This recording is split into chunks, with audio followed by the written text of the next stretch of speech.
অনেক দিন থেকেই আমার একটা পাহাড় কেনার শখ, কিন্তু পাহাড় কি বিক্রি করে তা জানি না। যদি তার দেখা পেতাম, দামের জন্য আটকাতো না। আমার নিজস্ব একটা নদী আছে, সেটা দিয়ে দিতাম পাহাড়টার বদলে। কে না জানে পাহাড়ের চেয়ে নদীর দামই বেশি। পাহাড় স্থানও, নদী বহমান, তবু আমি নদীর বদলে পাহাড়টাই কিনতাম, কারণ আমি ঠকতে চাই। নদীটাও অবশ্য কিনেছিলাম একটা দ্বীপের বদলে। ছেলেবেলায় আমার বেশ ছোট্ট খাট্ট ছিমছাম একটা দ্বীপ ছিল, সেখানে অসংখ্য প্রজাপতি। শৈশবে দ্বীপটি ছিল আমার বড় প্রিয়। আমার যৌবনে দ্বীপটি আমার কাছে মাপে ছোট লাগলো। প্রবাহমান ছিপছিপে তন্বী নদীটি বেশ পছন্দ হলো আমার।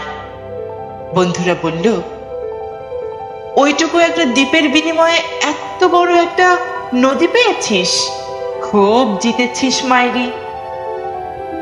তখন জয়ের আনন্দে আমি বিহ্বল হতাম। তখন সত্যি আমি ভালোবাসতাম নদীটিকে।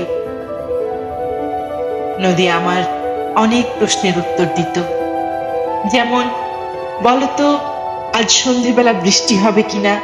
সে বলতো, আজ এখানে দক্ষিণ গরম হাওয়া। শুধু একটা ছোট্ট দ্বীপে বৃষ্টি, সে কি প্রবল বৃষ্টি, যেন একটা উৎসব।